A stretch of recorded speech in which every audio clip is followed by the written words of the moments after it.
Welcome to Beyond Our Focus. I'm Stefan, this is Amanda, and this is Let's Palaver About Wizard and Glass.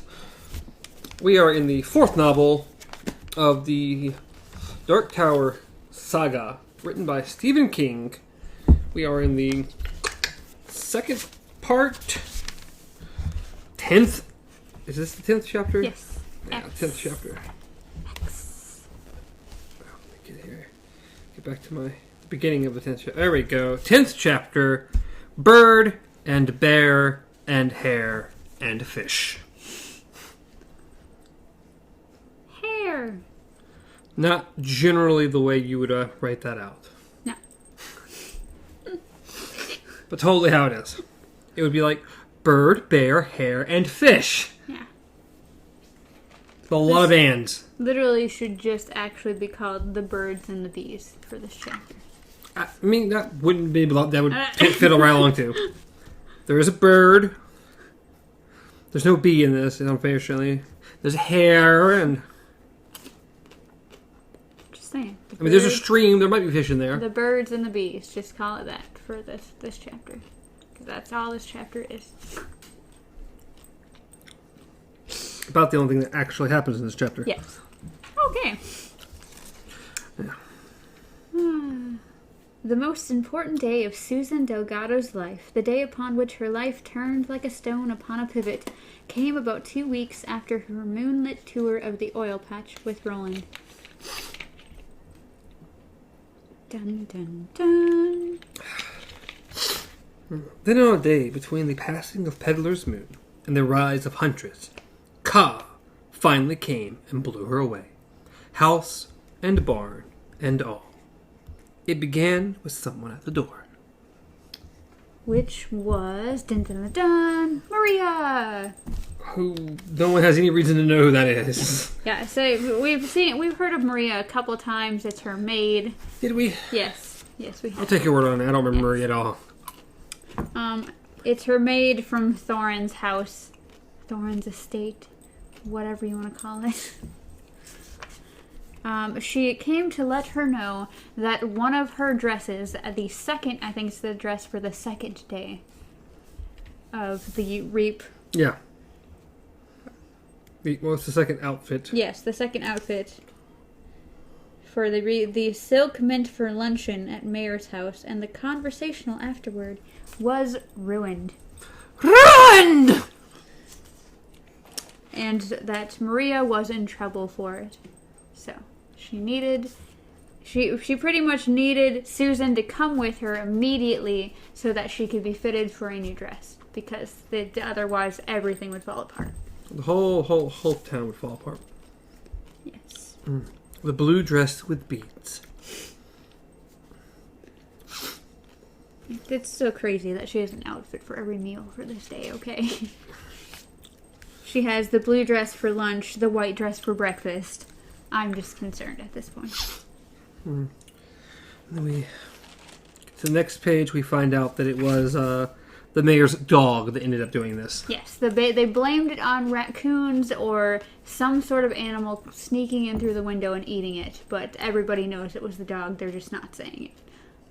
Because it's the mayor's dog. Yes. Couldn't have been him. Not possible. But then we get a short break of they're laughing, having fun, and now suddenly Cordelia is looking out the window at Susan, who is coming home from her adventure. And Susan doesn't look very happy.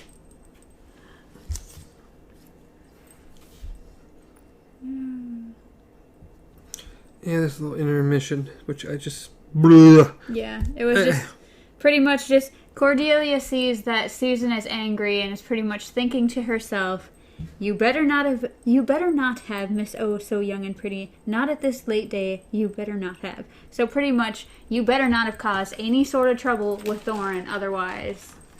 She's convinced she's going to. Yes. So Susan comes in, and Cordelia is trying to remain calm. She's trying to hide the fact that she just is anxious and angry, and is just like, so, what happened?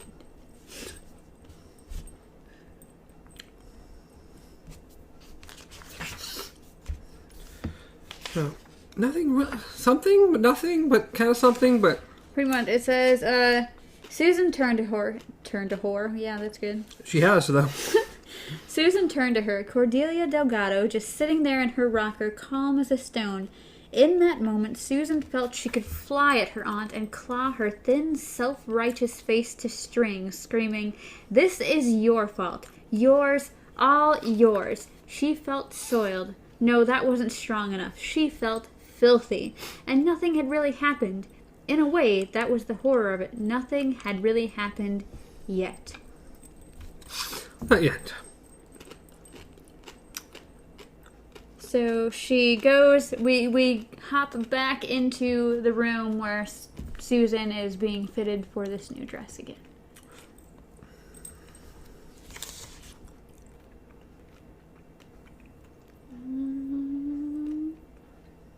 The blue dress with bees was to be replaced with pink dress with applique. What is a plique?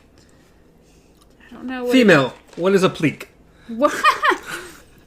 I don't know what it is in this one. Usually, I don't know the definition of a plique, but when I think of a plique, it's something that's pretty much just added on. Like they have lace that gets put on. They have, like, I've seen iron-on patches called a plique. So, like decorative iron-on stuff.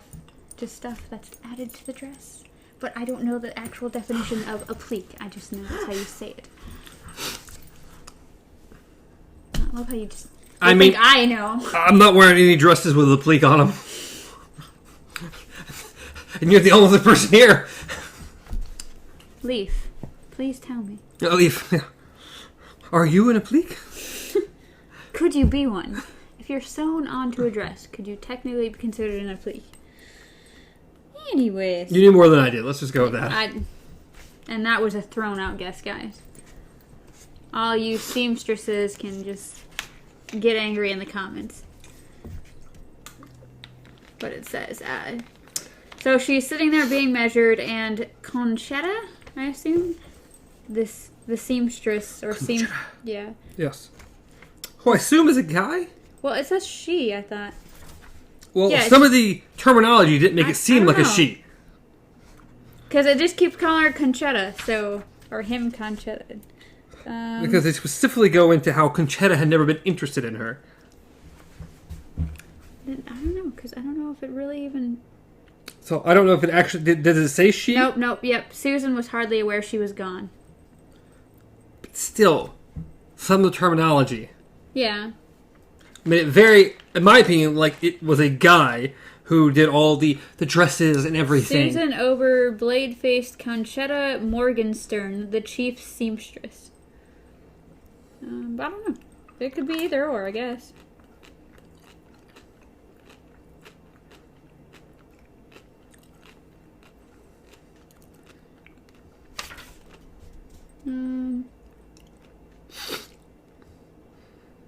Nope, it is a she. Because it says, and then Conchetta stepped back into the room. The swatch of clothes she'd gone after was draped around her shoulders like a stole. Let's see, like right here. Susan did as she was bid, standing barefoot in the cool little room with her arms crossed over her bosom. Not that Conchetta had ever shown the slightest interest in what she had, back or front, above or below. It could be either. So it's just, I don't know. It just makes it seem like it's a guy. It could just be yes. But... Anyways, Conchetta has left the room because they have to go get a piece of fabric or something. And Susan has drifted off into her mind. She's just been standing there for a long time, so she starts thinking of Roland, off in the field with him, spending happy times just being around each other. Mm-hmm. And next thing you know, she's being felt up. She doesn't really realize it, and then she does realize it and flips out, but doesn't really do anything. It's not like she whoa. She just sort of... She mentions that Rhea said they can't do anything till a certain time. But the mayor does not care. He is ready to go. He does not care what Rhea says. And she's just like, you can't do this. So he's like, just stand still. It'll be over soon. To which he pretty much just dry humped her. Yeah. You mustn't. This is hardly the place. And not yet the time. Rhea said, balls to her and all witches. Yeah. So, yeah. Yes. So he gets off on her and then just goes blank-faced. Like, he's like, huh? Are you the police? Yeah. No. To which then he, like, she of course is traumatized. She's trying to hold back tears. And he just stares at her and then is like, and just walks out. And then slams into somebody, apologizes to them, and then runs away. And Conchetta comes back in, and Susan's pretty much just like... She'll say nothing, Susan thought. None of them will. Just as none of them will lift a finger to help me off the stick I run myself on. Ye sharpened it yourself, Gilly. They say if I call for help, and that'd be their excuse for leaving me to wriggle. Mm-hmm. But Conchetta had surprised her. Life's hard, Missy, so it is. Best get used to it. All right.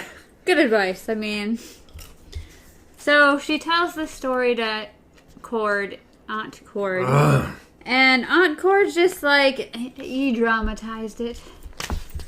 Says, it's a trait you get from your Manchester side. Half of them fancied themselves poets.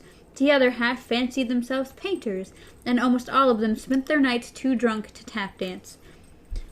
He grabbed your boobs and gave you a dry hump, that's all. Nothing to be upset over. Certainly nothing to lose sleep over. And how would you know? Susan asked. It was disrespectful, but she was beyond caring. She thought she'd reach a point where she could bear anything from her aunt except that patronizing, worldly wise tone of voice. It stung like a fresh scrape. Cordelia raised an eyebrow and spoke without rancor. How ye do love to throw that up to me, Aunt Cord the dry old stick.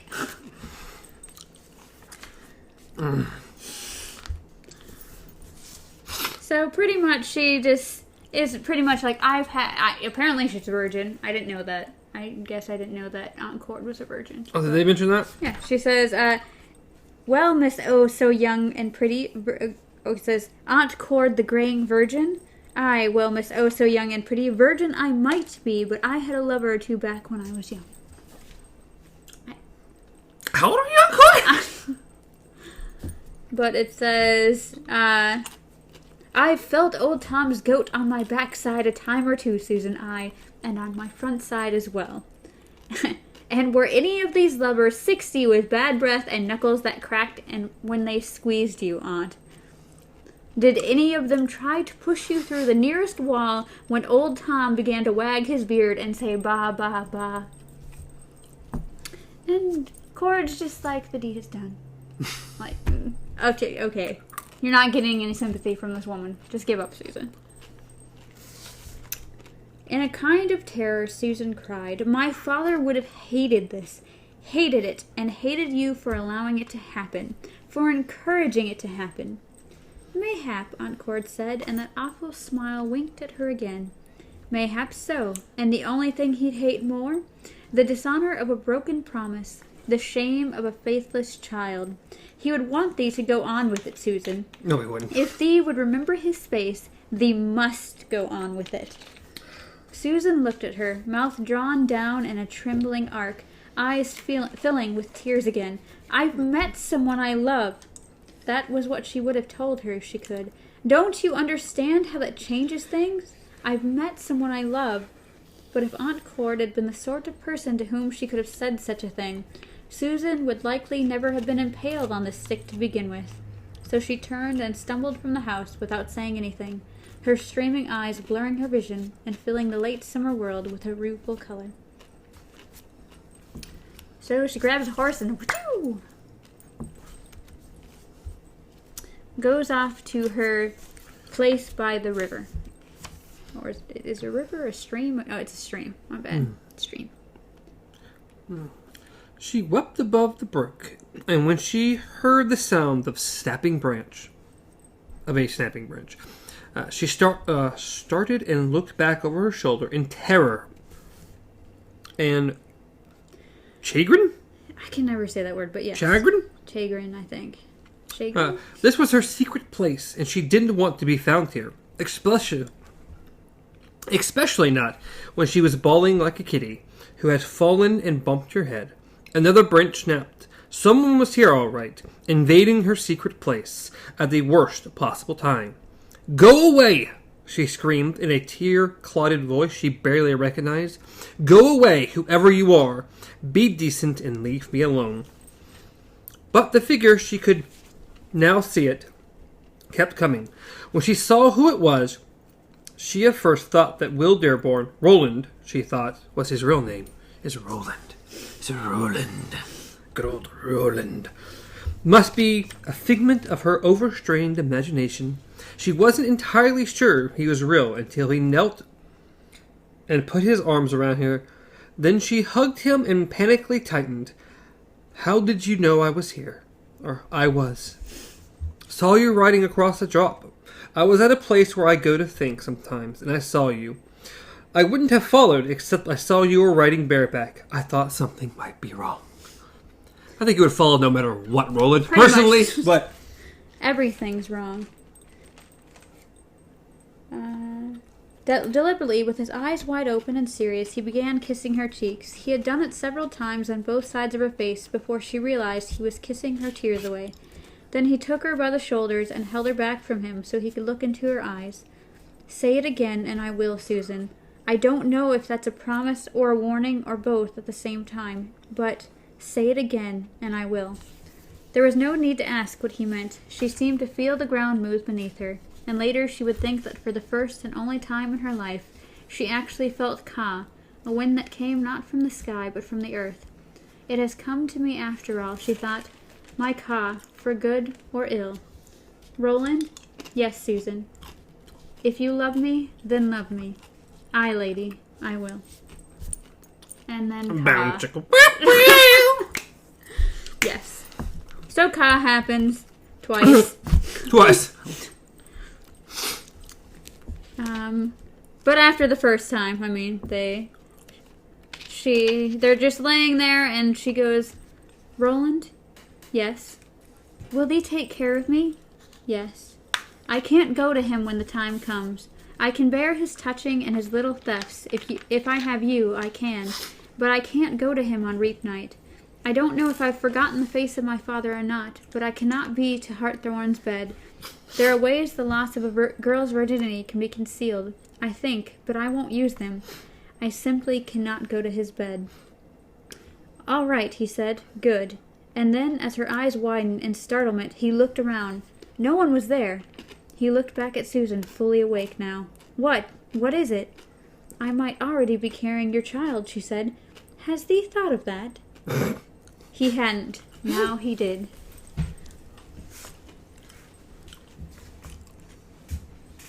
Wasn't upset by it by no means. "If you carry my child, such is my good fortune," he said, "and mine. We're too young, I suppose, little more than kiddies ourselves."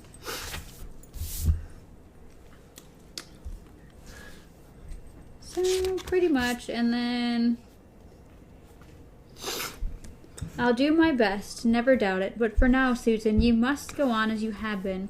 There's more time yet to pass. I know that because DePape is back and will have told his tale, but they still haven't moved in any way against us. Whatever he found out, Jonas still thinks it's in his interest to wait. That's apt to make him more dangerous when he does move, but for now it's still castles. But after the reaping bonfire, Thorin, you'll never go back to his bed. That you can count on. I set my warrant on it." And then Ka happens again. Good old Ka. Just this is not the Ka that Eddie talks about. This is a different Ka. Yeah. Ooh. Okay, so I did miss something. Right before she asks him if he would take care of her, he said that he had trouble sleeping, and says, "Oh yeah, this was understandable. The strain on him that summer had been enormous, and he had been sleeping badly. Although he didn't know it then, he would sleep badly for the rest of his life." yes, I actually have that note too. Yeah. We both skipped, but because that's like it's a nice little thing. There we go. Yeah, go to Roland. You'll never sleep well again. No. Wonderful. And we know you're about 2,000 years old or something, but.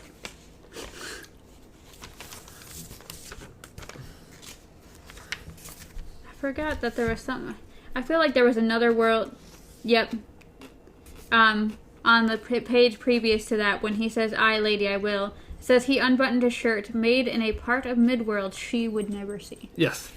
So it's like all the freaking foreshadowings that we can get. Well, even before that, it said Ka had taken. This is the first time and only time Ka will ever had taken and did what it did. Yeah. It's like it's the only time. A lot of foreshadowing here. Yeah. So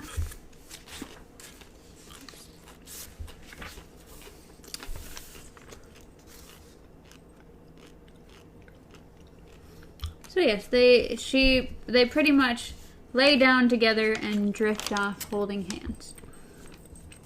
Well, it says, Roland also felt himself drifting. It was ironic, he thought. This time, she hadn't had the sensation of being watched. But the second time, he had. Yet, he would have sworn there was no one there, or no one near this grove. No matter the feeling... Vagrin? Sure, or reality, was gone now. He took Susan's hand and felt it slip naturally through his, entwining. He closed his eyes. Yes. And so now he felt like they were being watched. And sure enough, we go back to Rhea, sitting there spying on them doing the hokey pokey, which didn't interest her at all. She's seen plenty of this. Yes. What she was interested in was what would come after the hokey pokey. And then once again, we get reminded that she did the instruction thingy with Susan, telling her she needed to do something. And it says, they were last done, for the time being at least. They clasped hands and drifted off to sleep. Now, Rhea murmured, "Now, my little one, be a good girl and do as you were told." As if hearing her, Susan's eyes opened, but there was nothing in them. They woke and slept at the same time. Rhea saw her gently pull her hand free of the boy's. She sat up, bare breast against bare thigh, and looked around. She got to her feet.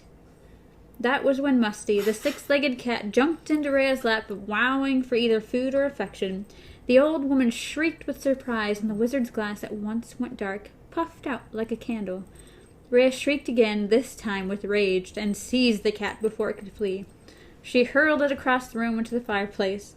That was a dead hole, as only a summer fireplace can be, but when Rhea cast a bony, misshapen hand at it, a yellow gust of flame rose from the single half-charred log lying there. Musty screamed and fled from the hearth with his eyes wide and his split tail smoking like an indifferently butted cigar. "Run, Rhea spat after him. Begone, ye vile cusk." So yes, she's very serious about this little pink ball. She does not give a damn about her animals anymore. She doesn't really care about anything. She only cares about the pink ball. Ermont's probably still just slithering around somewhere, if it's not dead. Yeah, if it's not dead, exactly. The cat hadn't tried to eat it yet. So she tried to get the thing to work, and it wouldn't work. Says no images appeared. This was bitterly disappointing, but there was nothing to be done. And in time she would be able to see the result with her own two natural eyes, if she cared to go to town and do so. Everybody would be able to see. There's no way Ray's going to town. No. She sees more than what she needs to see in her little pink ball. Yes. And she just doesn't like people, so. And people don't like her. Probably good reasons. Only moments before he would have sunk into deep in sleep, to have heard it, a warning bell went off in Roland's mind. Perhaps it was just a faint realization that her hand was no longer entwined with his. Perhaps it was raw intuition. He could have ignored that faint bell, and almost did, but in the end his training was too strong. He came up from the threshold of real sleep, finding his way back to clarity, as a diver kicks for the surface of the quarry. It was hard at first, but became easier. He neared wakefulness. His alarm grew. He opened his eyes and looked to his left. Susan was no longer there. He sat up, looked to his right, and saw nothing above the cut of the stream. Yet he felt she was in that direction all the same. Susan? No response. He got up, looked at his pants, and Court, a visitor he never had expected in such a romantic bower as this, spoke up gruffy in his mind. No time, maggot! He walked naked to the bank and looked down. Susan was there all right, also naked. Her back to him, she had unbraided her hair. It hung loose, gold, almost all the way to the leer of her hips. The chill air raising from the surface in the stream, shivering the tips of it like mist. She was down on one knee at the edge of the running water. One arm was plunged into it almost to the elbow. She searched for something, it seemed. Susan! No answer. And now a cold thought came to him. She's been infected by a demon. Only explanation. Yeah. Not that he's incredibly wrong, but still an interesting first thought. She's not answering me. Demon! It is a weird thing to just jump to. Like, most people, oh, she's sleepwalking. Nope, it's demons. It's a demon. Witch! She's a witch! While I slept, heedless beside her, she's been infested by a demon. Yet he did not think he really believed that. If there had been a demon near this clearing, he would have felt it. Likely both of them would have felt it, the horses too. But something was wrong with her. She brought an object from the stream bed and held it before her eyes in her dripping hand. A stone. She examined it, then tossed it back. Plunk. She reached in again, head bent, two sheaves of her hair now actually floating in the water, the stream prankishly tugging them in the direction it flowed. Susan! No response. She plucked another stone of the stream. This one was a triangular white quartz, shattered into a shape that was almost like the head of a spear. Susan tilted her head to the left and took a sheaf of her hair in her hand, like a woman who means to comb out a nest of tangles. But there was no comb, only the rock with its sharp edge, and for a moment longer Roland remained on the bank, frozen with horror, sure that she meant to cut her own throat out of shame and guilt over what they'd done. In the weeks to come, he was haunted by a clear knowledge. If it had been her throat she'd intended, he wouldn't have been in time to stop her.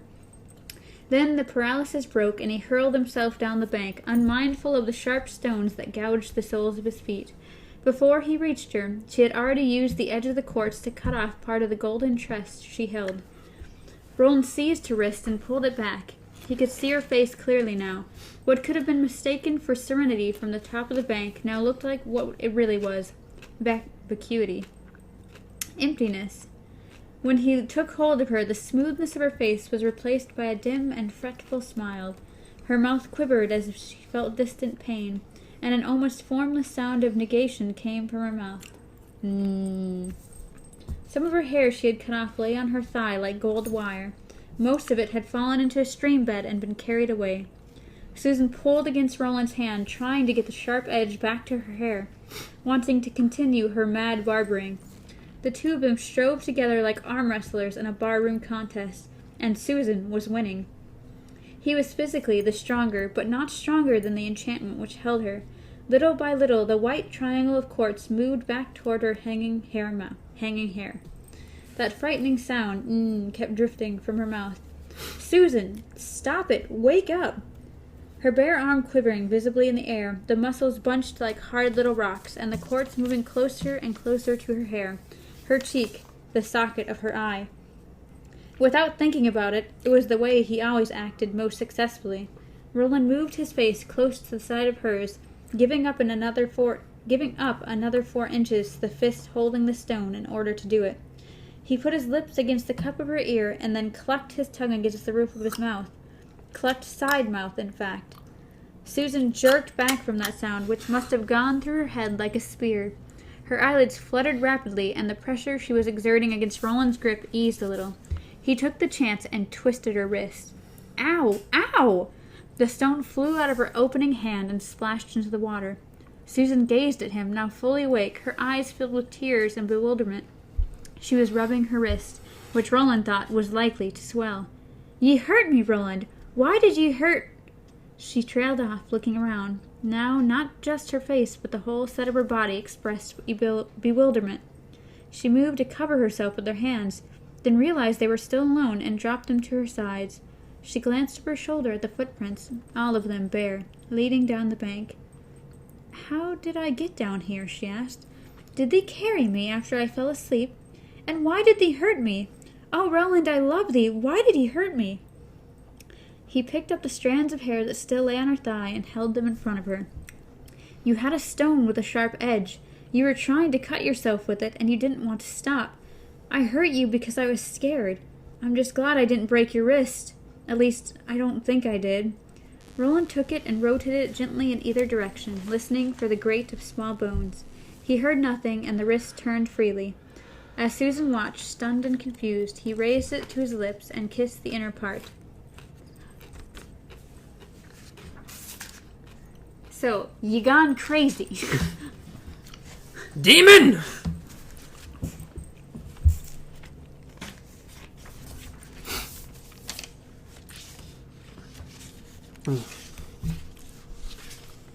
So he went back to his horse, and he pulled one of the rawhide ties, reached inside the blanket, and pulled out a small metal box.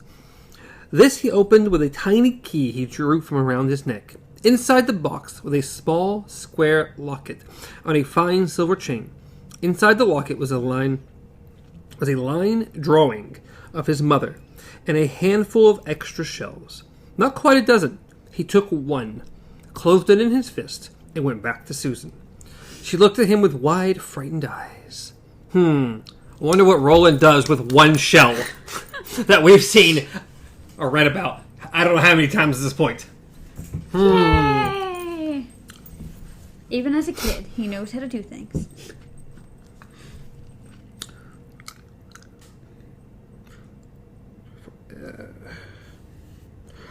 Roland had an idea. If hair was a woman's vanity, then hair chopping would likely be a woman's bit of nastiness. A man would hardly think of it at all. The mayor's wife. Had it been her, he thought not. It seemed more likely that Rhea, up there on her height of land, looking north toward the Bad Grass, Hanging Rock, and Eyebolt Canyon, and set the ugly trap. Mayor Thorne had been meant to wake up on the morning after the reaping, a hangover and a bald-headed gilly. Susan, can I try something? She gave him a smile. Something ye didn't try already up yonder? Aye. Okay, so you guys sleep together twice. She almost cuts her hair off and her face. And you think y'all are going to go at it again right now? Yes, that's the apparent thought. Okay. Well, There's no other explanation. Let's do it again. Nothing like that. He opened the hand he had held closed, showing the shell. I want to try and find out who did this to you and why. And other things, too. He just didn't know what they were yet. And then, of course, he does his little woo. Mm-hmm. Where did you learn that? At home. It doesn't matter. Ye'd hypnotize me? Mm-hmm. Aye, and I don't think it would be for the first time. He made the shell dance a bit faster, now east along his rippling knuckles, now west. May I? Aye, she said, if you can. Yeah, he can. He can. No, trust me. This is going to work perfectly fine. He could all right. The speed with which she went under confirmed that this had happened to Susan before and recently, yet he couldn't get what he wanted from her. She was perfectly cooperative. Some sleep-eager, Court would have said, but beyond a certain point she would not go. It wasn't decorum or modesty either. As she slept open-eyed before the stream, she told him in a far-off but calm voice about the old woman's examination and the way Rhea had tried to fiddle her up. At this, Roland's fist clenched so tightly his nails bit into his palms. But there came a point where she could no longer remember. She and Rhea had gone to the door of the hut, Susan said, and there they stood with the kissing moon shining down on their faces. The old woman had been touching her hair, Susan remembered that much. The touch revolted her, especially after the witch's previous touches, but Susan had been unable to do anything about it. Arms too heavy to raise, tongue too heavy to speak. She could only stand there while the witch whispered in her ear. What? Roland asked. What did she whisper? I don't know, Susan said. The rest is pink. Pink? What do you mean? Pink, she repeated. She sounded almost amused, as if she believed Roland was being deliberately dense. She says, Aye, lovely, just so. It's a good girl you are. Then everything's pink. Pink and bright. Bright. Aye, like the moon, and then... She paused.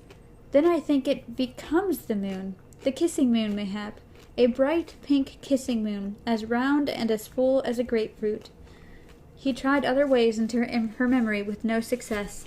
Every path he tried ended in that bright pinkness, first obscuring her recollection and then coalescing into a full moon. It meant nothing to Roland. He'd heard of blue moons, but never pink ones. The only thing of which he was sure was that the old woman had given Susan a powerful command to forget. You considered taking her deeper, but without the safety of someone else there that fixed things in case he did something wrong, he chose not to. All other considerations aside, it was getting late. It wouldn't be prudent to stay here much longer. Susan, do you hear me? Aye, Roland, I hear you very well. Good. I'm going to say a rhyme. You'll wake up as I say it. When I'm done, you'll be wide awake and remember everything I've said. Do you understand? Aye. Listen. Bird and bear and hare and fish, give my love her fondest wish. Her smile as she rose to consciousness was one of the most beautiful things he had ever seen. She stretched, then put her arms around his neck and covered his face with kisses. You, she said. You're my fondest wish, Roland. You're my only wish. You and you, forever and ever. If forever is only... Yeah. So, Ka happened again. Because you know what? Why not? Why not? There really was that third thing he wanted to try. 20 minutes later, he boosted her onto Felicia's back. Susan leaned down, took his face in her hands, and kissed him soundly. When will I see ye again? She asked. Soon, but we must be careful. Aye, careful as two lovers ever were, I think. Thank God's these clever. We can use Shimi if we don't use him too often. Aye, and Roland, do you know the pavilion in Greenheart, close to where they serve tea and cakes and things when the weather's fair? There's a rock wall at the back, she said, between the pavilion and the... I don't know. Minagre? I don't know. If you need me badly. I'll always need you badly, he said. She smiled at his gravity. There's a stone on one of the lower courses, a reddish one. You'll see it. My friend Amy and I used to leave messages there for each other when we were little girls. I'll look there when I can. Ye do the same. Aye. Shimi would work for a while if they were careful. The Red Rock might also work for a while if they were careful. But no matter how careful they were, they would slip eventually, because the big coffin hunters now probably knew more about Roland and his friends than Roland ever would have wished. But he had to see her, no matter what the risks. If he didn't, he felt he might die, and he only had to look at her to know she felt the same. Watch special for Jonas and the other two, he said. I will. Another kiss, if you favor. Fare ye well, Susan. I love... He paused and smiled. I love thee. And I thee, Roland. What heart I have is yours.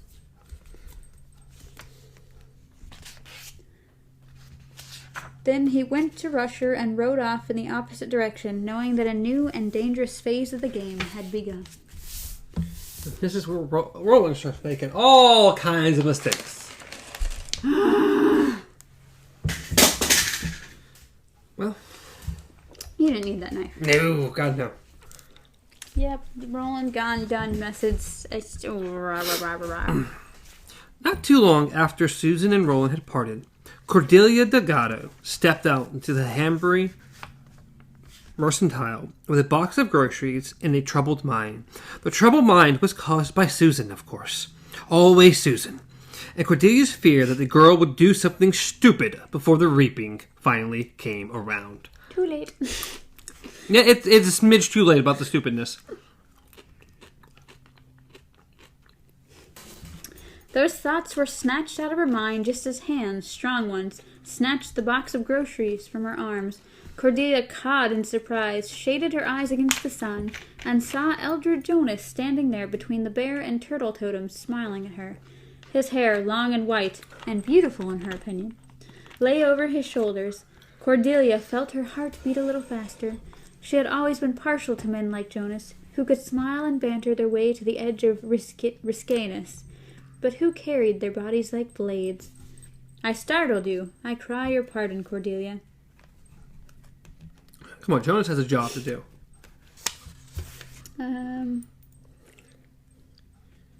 Blah, blah, blah, blah, blah, blah. They're flirting. He's going to help her with the groceries up the hill. Asked about how Susan's doing.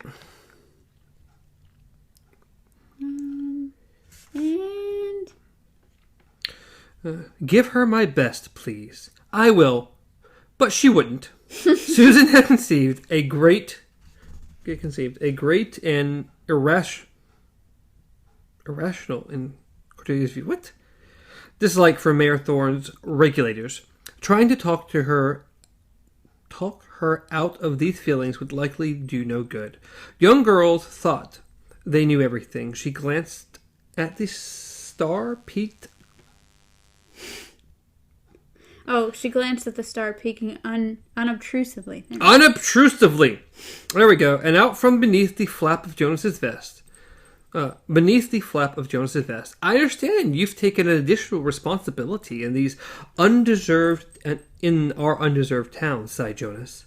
I'm helping out Sheriff Avery, he agreed. His voice had a ready little tremble, which Cordelia found quite endearing.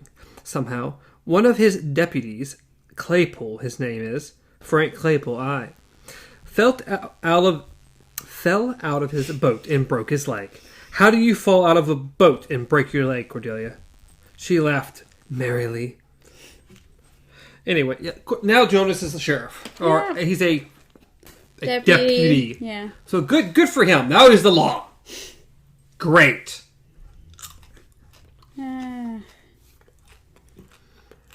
Susan, she called. Now enough returned to earth for her former irritation with the girl to sound clear in her voice. Come and help me, for I drop this and break the eggs. Susan came, leaving Felicia to crop grass in the front yard. 10 minutes earlier, Cordelia would have noticed nothing of how the girl looked. Her thoughts had been too wrapped up in Eldridge Jonas to admit much of anything else. Wow. But the hot sun had taken some of the romance out of her head and returned her feet to earth. And as Susan took the box from her, handling it almost as easily as Jonas had done, Cordelia thought she didn't much care for the girl's appearance. Her temper had changed, for one thing, from the half-hysterical confusion in which she left to a pleasant and happy-eyed calmness. That was the Susan of previous years to the sleeve and seam, but not this year's moaning, moody breastfeeder. There was nothing else Cordelia could put her finger on except... But there was, actually, one thing. She reached out and grasped the girl's braid, which looked uncharacteristically sloppy this afternoon.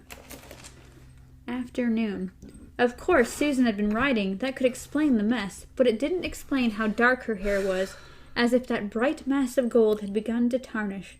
And she jumped, almost guiltily, when she felt Cordelia's touch. Why, pray tell, was that? Your hair's damp, Susan, she said. Have you been swimming somewhere? Nay, I stopped and ducked my head at the pump outside Hookie's barn. He doesn't mind. 'Tis a deep well he has. It's so hot. Perhaps there'll be a shower later. I hope so. I gave Felicia to drink as well. The girl's eyes were as direct and as candid as ever, but Cordelia thought there was something off in them just the same. She couldn't say what. The idea that Susan might be hiding something large and serious did not immediately cross Cordelia's mind. She would she would have said her niece was incapable of keeping a secret any greater than a birthday present or a surprise party, and not even such secrets as those for more than a day or two. And yet something was off here. Cordelia dropped her fingers to the collar of the girl's riding shirt. "Yet this is dry." "I was careful," she said, looking at her aunt with a puzzled eye. "Dirt sticks worse to a wet shirt. You taught me that, Aunt." "Ye flinched when I touched your hair, Susan." "Aye," Susan said, "so I did. The weird woman touched it just that same way. I haven't liked it since. Now may I take these groceries in and get my horse out of the hot sun?" "Don't be pert, Susan." Yet the edginess in her niece's voice actually eased her in some strange way. That feeling that Susan had changed somehow, that feeling of offness, began to subside. "Then don't be tiresome. Susan, apologize to me." Screw you, Aunt. Yeah. Susan took a deep breath, held it, then let it out. "Yes, Aunt, I do. But it's hot." "Aye. Put those in the pantry, and thank ye." Susan went on toward the house with the box in her arms. When the girl had had enough of lead... When the girl had enough of a lead so they wouldn't have to walk together, Cordelia followed. When she had enough lead... It was all foolishness on her part, no doubt, suspicions brought on by her flirtation with Eldred. But the girl was at a dangerous age, and much depended on her good behavior over the next 7 weeks. After that she would be Thorin's problem. But until then she was Cordelia's. Cordelia thought that, in the end, Susan would be true to her promise, but until reaping fair she would bear close watching. About such matters as a girl's virginity, it was best to be vigilant. Too late. Cordelia is such too damn late. a pain. She is such a pain. Oh my God, her hair's damp. Oh, why'd you flinch? Oh! This woman... But your shirt's not wet! This woman is just like she's investigating a murder and exactly. Susan's the suspect. It's literally like, I am selling you to this man, and I need you to stay perfect. Okay? Exactly. You are the new shiny car, and nothing can happen to you before I sell you. Mm-hmm. So just wait till that day. They're getting the money ready. Just wait. Don't go anywhere. Just wait. Gotta hate Cordelia. I hate her so much. Alright, next time we'll be going over Interlude and Part 3, Come Reap. Chapter 1, Beneath the Huntress Moon. All the way to Chapter 2, The Girl at the Window. That's a lot of words. Yeah, there's a lot going on here. Interlude, Kansas Somewhere Some Win. Part 3, Come Reap. Chapter 1, Beneath the Huntress Moon.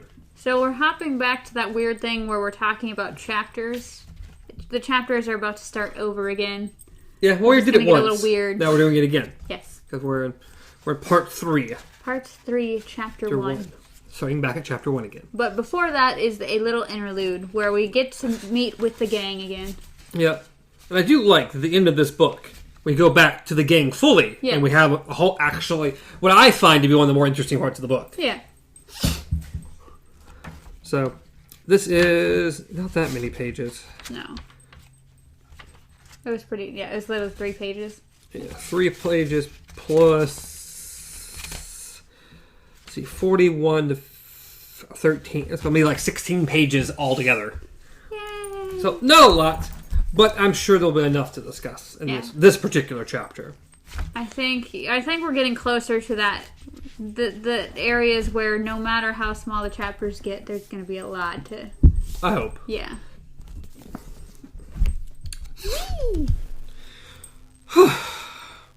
Well, that happened.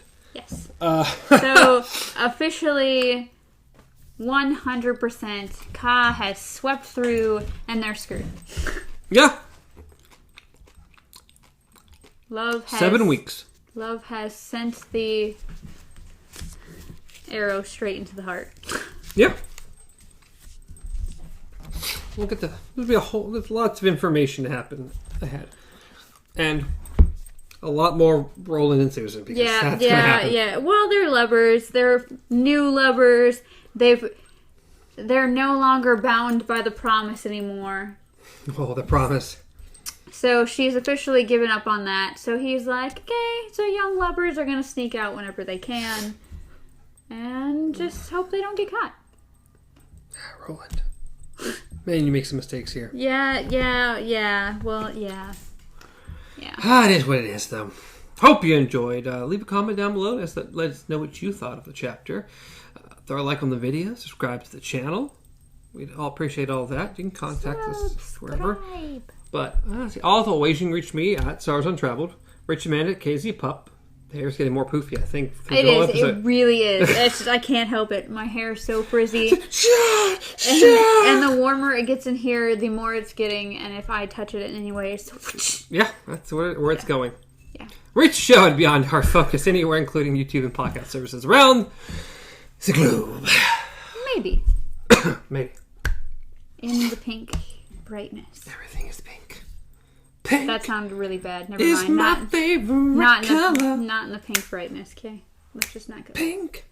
Cause there just ain't no other. We're doing an outro. When I turn out the lights. It's a good song, okay? It's a good song, okay? God. Go listen to Pink. Or go listen to Pink by Aerosmith. Or just listen to Pink. Go listen to Pink, too. Pink's great, too. I like Pink. Pink's cool. I like Pink. And Aerosmith. So. And Aerosmith. They're both good. They're both great. I have no issues with either of them. Wow, we have separation issues, okay? We miss you guys so much, we can't say goodbye. That is what it is. But, till next time, long days and a pleasant night.